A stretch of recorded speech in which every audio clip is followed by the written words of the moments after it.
10 సంవత్సరాలు మీరే ఉంటే మున్సిపాలిటీలో ఈ రోజు సమస్యలు ఉన్నాయి.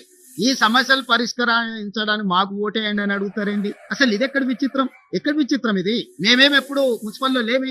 మొదటిసారి మేము ఓటు అడుగుతున్నాం. మేము ఇంతకు ముందు మేము కౌన్సిలర్ కాదు, కార్పొరేటర్ కాదు, గ్రామాలలో సర్పంచ్ కాదు, ఏది లేవు. మేము మొత్తం మీరే ఉన్నారు. మంత్రులు మీరే, ఎంపీలు మీరే, ఎమ్మెల్యేలు మీరే, ఎమ్మెల్సీలు మీరే, మేయర్లు మీరే, చైర్మన్లు మీరే, సర్పంచులు మీరే, జిల్లా పరిషత్ మీరే. వాళ్ళు కేవలం తోలుబొమ్మల ఆట ఆడిచ్చిన మిగతా వాళ్ళని మంత్రుల రూపంలో ముఖ్యమంత్రి గారిని కలవడానికి పోతే కూడా గేటు బయట మెడల్ బట్టి నెట్టేసి 10 సంవత్సరాలు మీరే ఉండి మున్సిపల్ అయితే నిన్నటి వరకు మీరే. ఇప్పుడు లేటెస్ట్ ఎలక్షన్ జరుగుతుంది. ఇప్పుడు మళ్ళీ మాకు ఓటేయండి అని టీఆర్ఎస్ అడుగుతుంది. అసలు అంటే ఏ మాత్రం కూడా మొహమాటం గాని, అసలు సమాజం ఏమనుకుంటది మనం ఇంత బరితెగించి మాట్లాడడం వల్ల?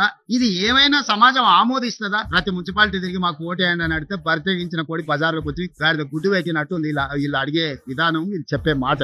మీరు లేనిది ఏదన్నా ఉంటే ఇప్పుడు మీకు కొత్తగా ఇస్తే మీరు ఏదన్నా చేస్తారని అనుకోవచ్చు. ఏమీ చేయకుండా ఇప్పుడు మళ్ళీ వచ్చి మాకు ఓటేయండి, మేము ఇరగదీస్తాం, పగలదీస్తాం అని అంటున్నారు. జరసేపటికి ఏంటని ఒకరో ఇద్దరు గెలిచారు అనుకో. ఇప్పుడు కేసీఆర్ గెలిచిండు, ప్రతిపక్ష నాయకుడు అని చెప్తాను సభకు వచ్చిండా? నాయకుడే అట్లుంటే కిందోళ్ళు ఎట్లుంటారు? రేపు వీళ్ళు వస్తారా మున్సిపాలిటీకి? ఆవు చేనులో వేస్తే దూడ ఏమైనా గట్టి మీద వేస్తే అది కూడా గట్టికే పోయి వేస్తుంది.